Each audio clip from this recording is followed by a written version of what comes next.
Welcome to Backwoods University, a place where we focus on wildlife, wild places, and the people who dedicate their lives to conserving both. Big shout out to Onyx Hunt for their support. I'm your host, Lake Pickle. On this episode, we're focusing in on the Star of September, the object of desire for most hunters in North America, and the mammal with arguably the most recognizable mating call out there. We're talking about elk, but not so much where they are right now. That's too easy. We're talking about where they've been.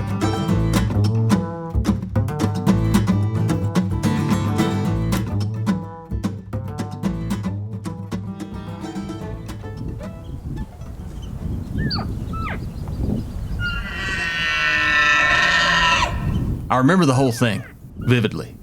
Every step that elk made coming my direction. Feeling the tension increase on my bowstring as I tried to perfectly time my draw so that he wouldn't see me. The bugle that he sounded when he was just 22 steps away. I can replay all of it. It's like it lives on some sort of greatest memories highlights that just stays inside my brain. Any hunter will tell you that while all hunts are special in their own right, there's just some that stick out more than others. In May of 2017, I was told I was going to get my first chance at an archery bull elk. And I promise you, I'm not indulging the story when I say that I'm surprised I didn't have to restring my bow because I practiced so much from that day forward up until the first week of September when I hit the interstate and headed west. Every morning and every evening, I was shooting. I was practicing at further distances than before. I was shooting more arrows per session than I normally did. I would even go as far as running laps to get my heart rate up so I could really get some practice shooting while my heart was pumping. I was doing everything that I could think of to get ready. I remember that first morning. Myself, Will, Jordan, and Troy hiking up the mountain to start the hunt. At dawn, the first sound of a piercing bugle hit my ears and it fell on me like some sort of dark cloud. It was a nerves, butterflies in your stomach type of feeling or downright anxiety that I'd never felt around a hunt before. Could I really do this? Could I make the shot when it counted? Could I hold it together when there was a 1,000-pound animal standing bow range from me when the biggest thing I had ever hunted prior to was a whitetail? Could I do it? I mean, really, could I actually do it? I didn't know. Days 1, 2, and 3 of the hunt went by without me getting an answer to that question. There was plenty of hiking, plenty of hearing elk, seeing elk, and one really close call that didn't quite pan out. And I remember the entire time I was at a war inside my own mind, telling myself constantly to quit worrying, that I had done the work necessary to be ready for this and I needed to enjoy it, but still the nerves persisted. And I'm most sure that as much as I tried to hide it, the nerves that I was dealing with was becoming fairly evident to the group. I still remember Will saying to me several times, "Stay calm, wait for the right shot, and when it presents itself, slam dunk him. You can do it. I know you can." The morning of day 4, we glassed a small herd early, about 20 to 30 head of elk, mostly cows, with one big herd bull and 5 to 6 satellites. We stayed with them, and we watched them head up the northwest side of a mountain, presumably to bed down. With the west-northwest winds that we had that day, we hatched the plans to circle around the east side of the mountain and close in slowly where we thought they would be bedded. It took us about an hour and 20 minutes of crawling through lava rocks and dense timber before getting to our intended spot. The moment it truly started to get real is when we crested a small rise and the wind that was blowing in our face brought along with it the strong scent of elk and rut. To my fellow elk hunters out there that have smelled this before, you know exactly what I'm talking about. Will quickly signaled for myself and Jordan to creep forward as far as we thought we could get and find a good setup. We slipped about 60 more yards ahead before a deafening bugle let us know that for 1, we were in the right spot, and 2, in no need of getting any closer.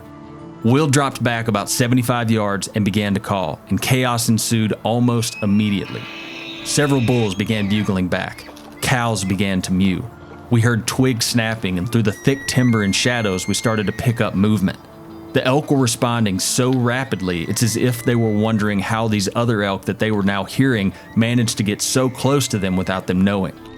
In a matter of minutes, I caught a confirmed glimpse of antlers coming our way. As the seconds went on, the glimpses became more frequent, until I finally got a good look. A young satellite bull walking in our direction.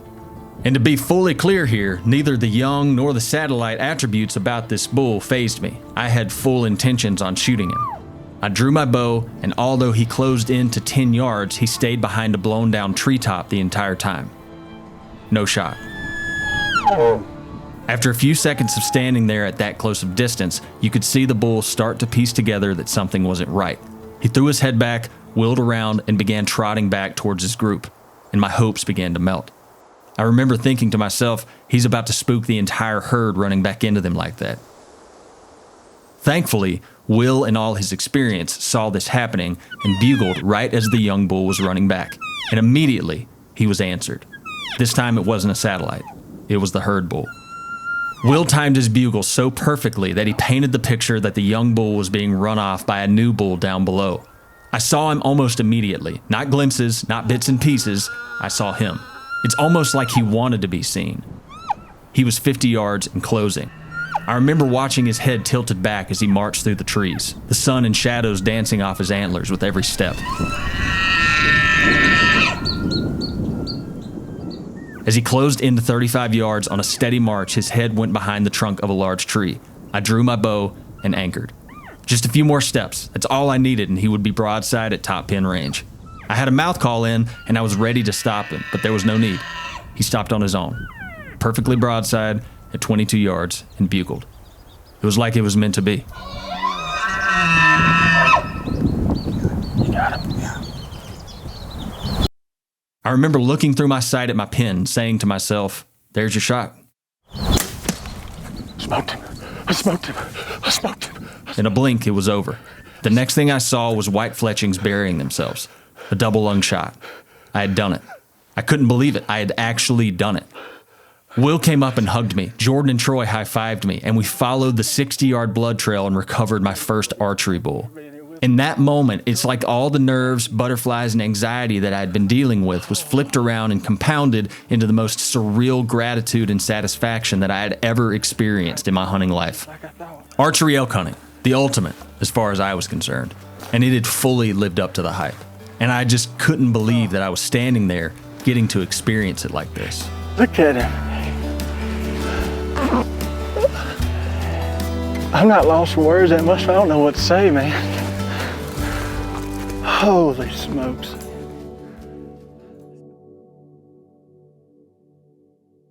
But now, as always, let's zoom out on all this. Why am I telling you this story in the first place? Why do I think it's important that you hear about my first archery elk? When you think of elk hunting, what do you think of? For me, growing up, it meant Primo's Truth About Hunting Elk videos. The mantra of, go west, young man, because of course, you had to go west to hunt elk, right? I mean, they're a western big game species, arguably the most iconic western big game species. Everyone knows that. But has it always been that way? You've probably heard of the Rocky Mountain elk. Heck, you're probably familiar with the Roosevelt elk. But have you ever heard of the Eastern elk? To sharpen all of us up on this subject, let's dive into some quick history. Because while elk are without a question a predominantly western species today, I'm going to answer my own question in saying it's not always been that way.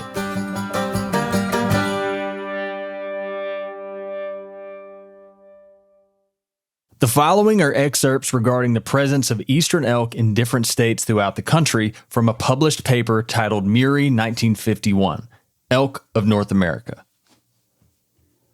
In Arkansas, there is one record to the effect that in 1834, herds of buffalo and elk still roamed in the northeastern region near the Missouri boundary east of the Black River, and it's reasonable to suppose that the elk originally had a wider distribution in the state, but available literature does not show it.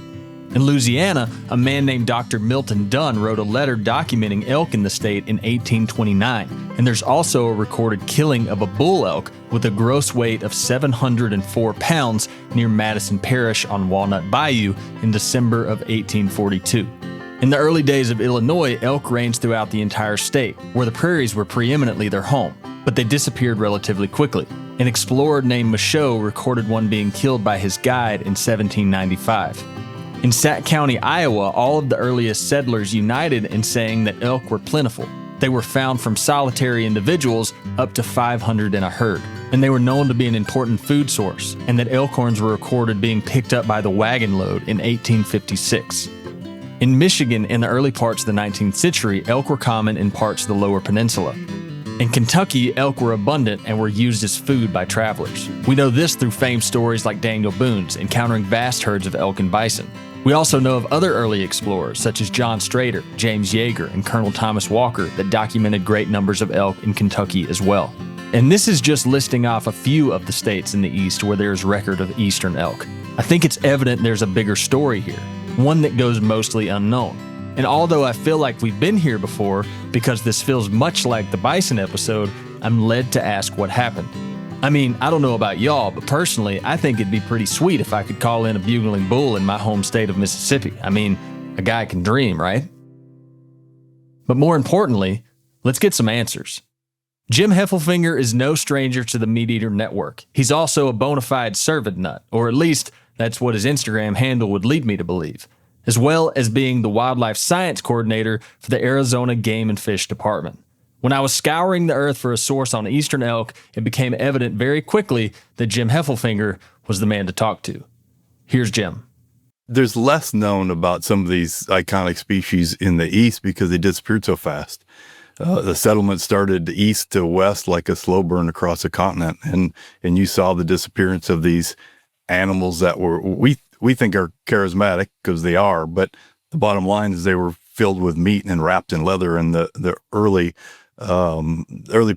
Europeans that came to the continent needed all of that stuff. They were natural resources for them, so they disappeared pretty quickly in the East before scientists got cranked up and naturalists started describing things and writing things down. So that's why we know very little about some of these that disappeared early.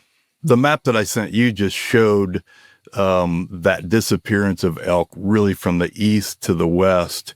And the original distribution of Eastern elk, strangely enough, it seemed like it didn't cover the entire continent. It seemed to not go out to the eastern seaboard all the way. Which is unusual. And it doesn't go all the way down to the Gulf Coast all the way. There's probably the southern half of Louisiana, Mississippi, Georgia, Alabama. There really isn't good records of elk in those historic times. If you go back to some of the fossil record a couple thousands of years ago, you'll find some elk there. But strangely enough, not at the time that people were starting to record things along the coast there. Yeah, because I noticed that. I mean, obviously, me being from Mississippi, I keyed in on that state, and while some of it is shaded, the color for the Eastern elk range, it says no record of elk. Right. Yeah. Some of those southeastern states have no records of elk, and some of them have just a few in there. And so it doesn't seem like they came down into Florida, like no records in Florida, down into Florida in historic times. There's a lot of old deer fossils in Florida from the Pleistocene, and that evolutionary history is an interesting one. But along the Gulf Coast and along the eastern seaboard, they seem to have been absent in there. Yeah, which is interesting because I thought, when I was doing, a look into bison in the eastern United States, there's record of bison all the way into northern Florida. Right. So right. I would have thought there would have been some elk in there too, but there's no fossil record for it at least. And that's all we can say too, is that we don't have evidence of it doesn't mean they weren't there. Although in a lot of these fossil sites, we have a lot of fossils of all these other, for example, grassland species.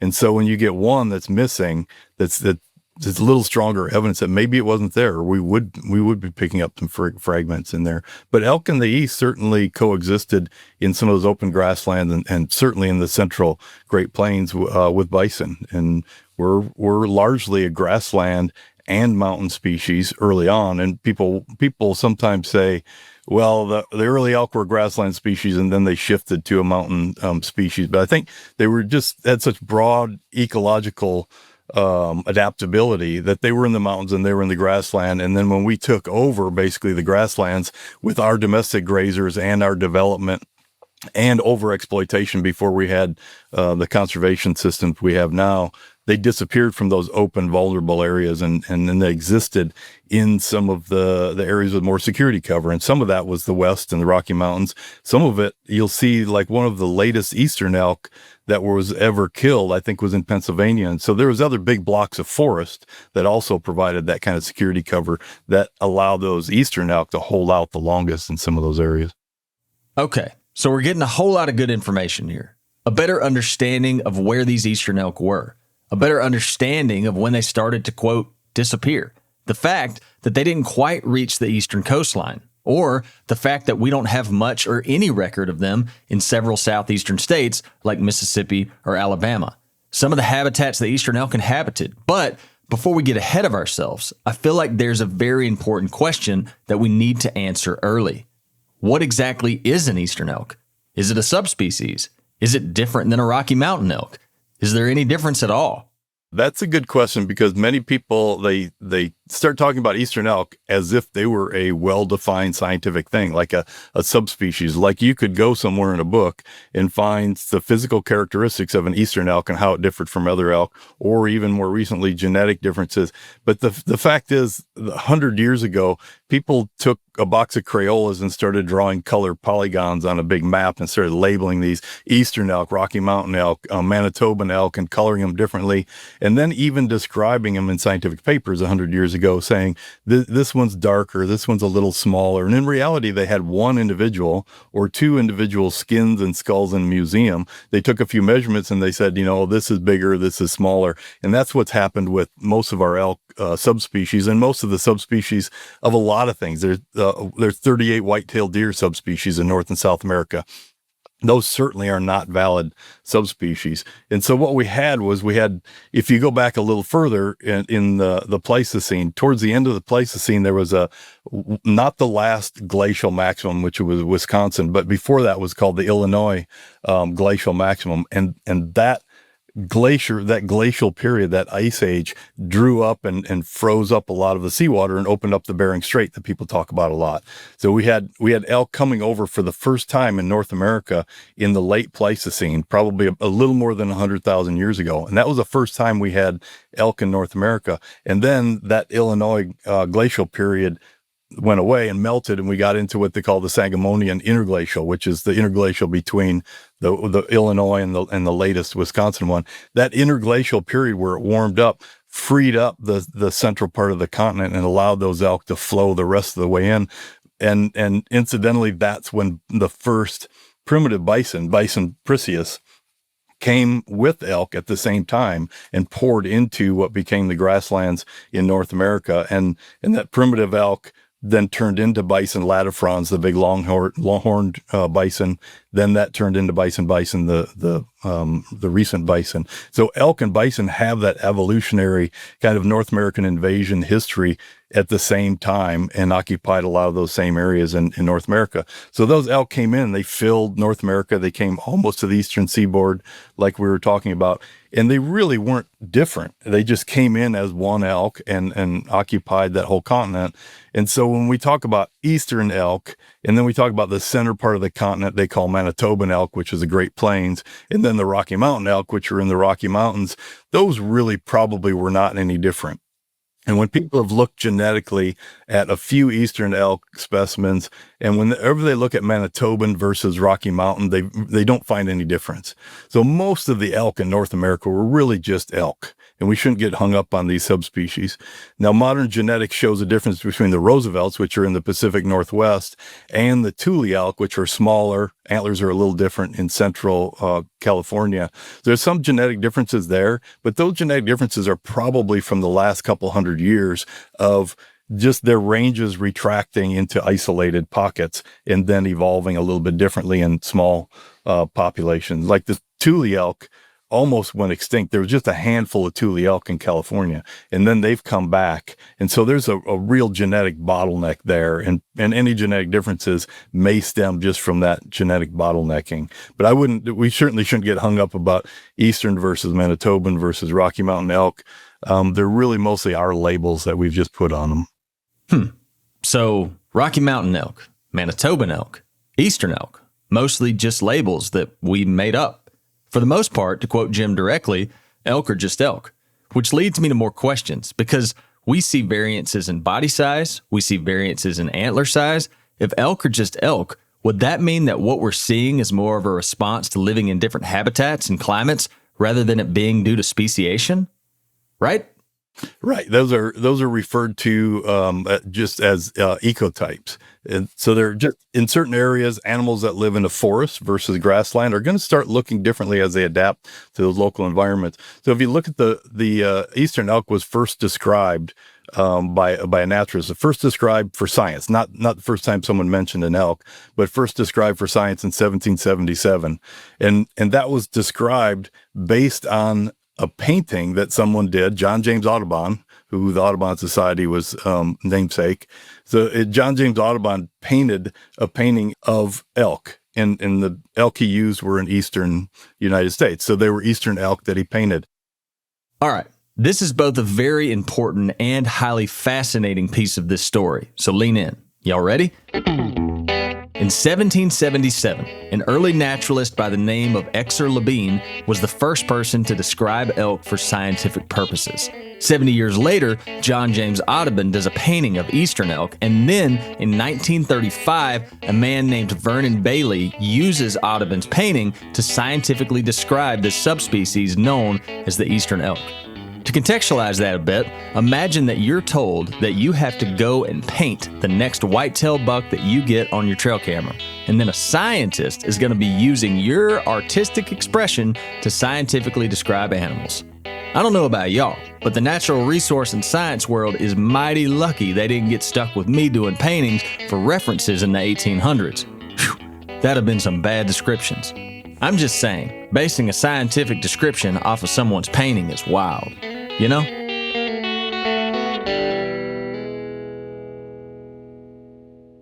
So when you think about someone describing a subspecies and describing what color it is and basing it on whatever color brown John James Audubon dipped his paintbrush into, that's not really what we call science and good subspecies. And in fact, I saw that that original painting was in a book called Quadrupeds of North America, John James Audubon.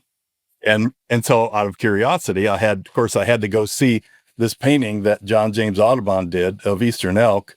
I mean, it is. I mean, honestly, it is a pretty good painting as far as yeah, not to take anything away from John's painting for sure. But as far as scientific accuracy, though, you could see like there's so much room for flaw, though, as far as like here's how we're going to biologically describe this species is based off this dude's artistic interpretation. Yeah, right. And people have gone back and they've looked at museum specimens and they've measured a few skulls here and there and they've looked at skins. And so you'll see things in the literature about this one's browner, this one's redder, this one's bigger. And they're not done with large sample sizes like we know today. You really have to do to capture any kind of regional or subspecific variation in an animal. Okay, so we all have a better understanding of the Eastern elk, their distribution, which was fairly vast, as far south as Louisiana, as far north as Minnesota, and as far east as New York. Wild, right? We understand that though they had their own name, that from what we can understand, they weren't that much different, if any, from the Rocky Mountain elk today. But now it's time to get down to the more important part of this story. What happened to them? Where did they go? We need answers. Yeah, it definitely was overexploitation. Just like whitetail deer, you think you would never be able to wipe whitetail deer out of large areas, but we certainly did. When people were on the landscape and they needed meat and they needed leather, they just took from the local forests. And once we had enough firearms in the woods, that exploitation was too great for them to keep up. And the same thing happened with elk. We just don't hear about it as much because the bison killing in the open plains was much more of a concerted, focused effort in a shorter period of time, whereas the disappearance of elk was just an exploitation rate that was higher than the reproductive rate over a long period of time, kind of coming from the east to the west. So it wasn't such a focused, acute bison killing. You didn't have people that we called elk hunters, like our bison hunters out there. And so it happened slower and it happened on a more local landscape throughout that whole eastern United States. But there's no doubt it was exploitation. And once we started introducing some laws in late 1700s, early 1800s to protect the wildlife that were there, most of the elk were gone in all of those areas by 1880s or so. According to historical accounts, when European settlers moved in, elk didn't hide, but rather continued to roam where they always had, similarly to how many records reflect bison behaved towards the early arrival of settlers. Foraging near settlements during the winter months is one particular example of how they made themselves out to be an easy target, and from the meat and hide that they offered, a very enticing target. And To be fair, if you're an early European settler that needs meat and hide for necessities, it's hard to toss blame. However, there are some records of the killing of elk happening in grave excess, and quotes from men like Ernest Thomas Seton, who said, "There are few stories of bloodlust more disgusting than that detailing the slaughter of the great elk bands." And look, I'm not here to villainize anyone. That's not what this show's about, and it rarely ever yields a positive result. Is there enough historical record to show some of the Eastern elk killings happened purely based off sustenance? Yes. Is there enough historical record to show that some of the Eastern elk killings were blatantly overexploitive? Yes. But regardless of what the intentions were, it does not change the result. It's a deeply complex issue. I'm fascinated by the relationship that humans have with their wildlife. And while it's clear that we are pretty much fully to blame for the extirpation of Eastern elk, we are also to be accredited for the restoration efforts moving forward. It's easy to look at our track record sometimes and focus solely on the negatives. But where would that even get us? Much of the wildlife and wildlife habitat destruction happened in the 1800s and early 1900s, and people then don't have the gift of hindsight that we have now. So I think it's more important to look at what we have done since and what we can do going forward. Theodore Roosevelt, a man who's known for many things, one of the most notable being the most conservation-minded president that this country has ever seen. During his presidency, old Teddy Roosevelt protected approximately 230 million acres of public land. What does this have to do with the Eastern elk, you ask? Well, let's find out. Once we started protecting them, and then eventually, and it wouldn't take too long before restoration efforts started, 1913 was a big year. A lot of states translocated elk, mostly from Yellowstone National Park, in 1913. And so that was the year Arizona started, the year New Mexico started, I think the year Pennsylvania started. So we started not long after their disappearance on the road to restoration of a lot of wildlife. It took a little bit longer for elk, of course, but a lot of states started elk restoration in the 19-teens, 1920s. They just weren't successful. And then in more recent times, in the last several decades, they've been much more successful in areas. 1913 is when many elk restoration efforts began to take place. And did you happen to catch where most of these elk being used for restoration efforts were coming from? Yellowstone National Park. It makes you wonder how this could have played out differently had Teddy not established this place and others to be protected. Our actions have consequences. And man, I am sure thankful for the positive consequences.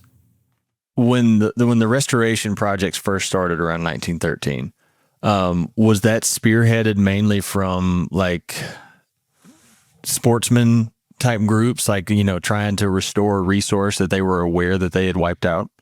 Yeah, it always was. Some of the local people that didn't have that connection with nature, the connection with these game species, or a vested interest in having these game species healthy, they were silent at the time. They just were lamenting the loss of these wildlife and all of these bad people that killed them.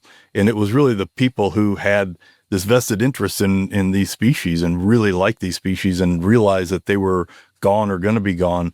They're the ones that jumped up and started getting money and started funding and finding and organizing restoration activities. What about those early restoration efforts? Was there anything about them specifically that made them overall not successful? Yeah, it was normally like just a few individuals. They would crate up a handful of elk and go release them somewhere. And at the time, 1916, 1913, 1920s, we didn't have game wardens all over the place. We didn't have the law enforcement then to protect those animals. There's even a few stories where a small nucleus of elk started growing and growing, and then there was just rampant poaching that kind of cranked up and actually made them disappear, made them rub them out or knock them way down. So lack of law enforcement and just a handful of animals being brought one time and released, which we know now is not the recipe for successful restoration. The people restoring elk at the time were pretty amazing. When you look at the old photographs, they're capturing them in a big corral, like in the winter in Yellowstone. The north end of Yellowstone, Gardner, Montana, was a place where a lot of elk were captured in Yellowstone and then shipped out of Gardner, Montana. And they just piled them into train cars. The train just came to whatever state that was, stopped somewhere. They built some little wooden bridges, and they bring the elk down into like big wagons. In Arizona, there's big wagons that they used lumber to build a cage around the wagon. They shoved the elk in there, and then they would take those wagons out to the release site and release the elk. And you look at the just the ingenuity and the engineering and just what those people did to bring elk back into their native habitats. And we'll go and fly over with net guns and helicopters and, capture 50 in a day and put them in an air-conditioned trailer and take them across the country. Okay, so we know now why some of the early restoration efforts failed. There was a lot of trial and error, a lot of learning, and some need for law enforcement. But we also know of some areas, particularly in the eastern U.S., that have experienced successful elk restoration. So how did that happen? There's been some successful restoration in Pennsylvania. There's been successful restoration to scale in Arkansas, in Kentucky. What's going on there? What allowed it to be successful this time around? Yeah, certainly it was probably overarching recipe for success is to just have the population, just have people having more of a conservation ethic and wanting to restore native species and being interested in that. And we've also, in addition to just having general support, everybody loves to see native animals being restored like that. But not only having that conservation ethic, but having this large force of law enforcement to make sure that laws to allow them to not be killed, not be exploited now, we can protect those. And then we know more about genetics. A lot of times now we'll bring animals from 3 different places or make sure we don't get one big family group and release them as the nucleus for a restoration project, which they may have done in the past with some animals. So we'll bring in genetic diversity. We'll release them. We'll bring in multiple waves of animals to help that be successful. We'll protect them. And we've got just a lot of support from the public, which kind of relates to a lot of money and funding coming in to help fund all that. Today, we obviously don't have the elk populations in the eastern part of the country that we once had, but we have seen notable success. There's states like Pennsylvania and Kentucky and others that have restored elk populations high enough that there's even a regulated hunting season. And there's other states like Arkansas, North Carolina, Tennessee, Virginia, and West Virginia, and others that all have growing elk numbers. It really is a conservation success worth noting and celebrating. But before we move forward with any more restoration talk, there's one factor that it would feel disingenuous to not mention. One other thing that Steve brought up the last time him and I were on a podcast, that he was talking about how one of the casualties of caused by CWD is some elk restoration efforts, just because there's so much controversy and worry around transporting live cervids right now. How big of an issue do you think that is going forward with elk restoration? Yeah, there's not much restoration going on in the West, and I haven't been plugged into the Eastern elk restoration, so I don't know of particular instances where CWD has shut down a translocation or they haven't proposed it because of that. I know in general right now you don't want to put cervids in on the train or in a trailer and move them across the country without knowing a lot about CWD. I mean, it's just the easiest way to spread CWD, and it doesn't need any help right now. So transporting cervids is not a good thing right now, and so agencies are certainly justified in being careful not to do that. CWD, never fun to talk about, but unfortunately worth mentioning while on the topic of present-day restoration efforts. Let's round this conversation off by hearing Jim's opinion on the future of elk in the East. What do you think the future of elk restoration is in the East? Because I wouldn't say that it's like, and this is just from my point of view. I wouldn't say that it's a widely known thing. I wouldn't say it's like a hit this huge inflection point. Now it's upward trending. Mm-hmm. But I would say that, like, if from the time that I was in my teens until now, folks seem to be more aware of elk in Pennsylvania, elk in Kentucky and Arkansas. Like, what do we think the future is for elk being restored in the East? Yeah, I think people are more aware of it because it's been such a success. There's so many states now that have growing elk populations. I think you mentioned it's not an inflection, and that's a good point. It's not like a lot of wildlife species. We introduce some, they grow a little bit, and then they kind of hit an inflection point and they just take off. If you think about like a hockey stick shaped graph where they just hit this point where they take off and they're super abundant. We're not going to see that with Eastern elk because the eastern half of the United States is just so dominated with such a heavy human footprint. They're not going to explode and have elk all over the place. But I think there's a lot of room for growth. There's a lot of places, central Wisconsin, for example, that elk population can grow a lot.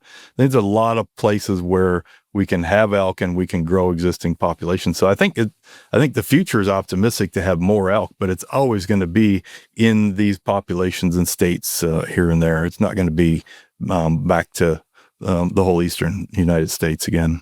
My mind goes, it's like, I wonder if if it's realistic to think that there will be a day where somebody thinks about elk hunting and they don't just drift their mind to the west. Sure. I think so. I think for a lot of people, and especially in those states recovering them, I think I counted 9 states that have elk hunts now. And I think I counted 10 states that have elk population. And that's an awful lot of, very limited, very restricted, but that's an awful lot of states that have sportsmen and women in those states thinking about elk in their own state. I just wonder all the time, what it would be like to, there's not any elk in Mississippi right now, but I'm like, man, how crazy would it be if in September, early fall, you could walk out somewhere in Mississippi and hear an elk bugle? That would just be, it'd just be insane. That would be, yeah. And elk are just another of a long line of examples of sportsmen and women, people that are interested in and have been restoring native species, doing so, restoring some of these native animals that otherwise wouldn't be restored. Bankers and lawyers aren't going to get together and fund the restoration of some of these species, but when they're restored like that, everybody benefits. It's what we call a user pay, everyone benefits model, where sportsmen and women that are contributing that money into conservation. It's not the only money that goes into conservation, but it's a large chunk of what makes these kind of things happen. And when those populations are restored, everybody that goes camping and hears an elk bugle in their home state, everyone that goes hiking and sees a herd of elk, they're all benefiting from this restoration. And that's not a new story. It's a 100-year-old story of restoration. I think there's a lot to be learned from the story of elk in the eastern United States. A lot to be learned from our mistakes, a lot to be learned from what sportsmen and women can do in the name of wildlife conservation, and a lot to look forward to in the future. I would encourage all of you to check out the elk herds closest to where you live, and dive into its history as well as what's going on with it currently.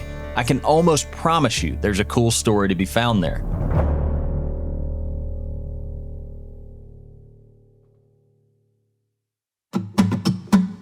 I want to thank all of you for listening to Backwoods University, as well as Beargrease and This Country Life. If you like this episode, share it with a friend this week. Or if you want to have some fun, share it with the worst elk caller that you have in your contact list. And stick around, because if this podcast was an elk hunt, we've managed to cover some ground, but he just bugled and he's still one ridge over. There's a whole lot more on the way.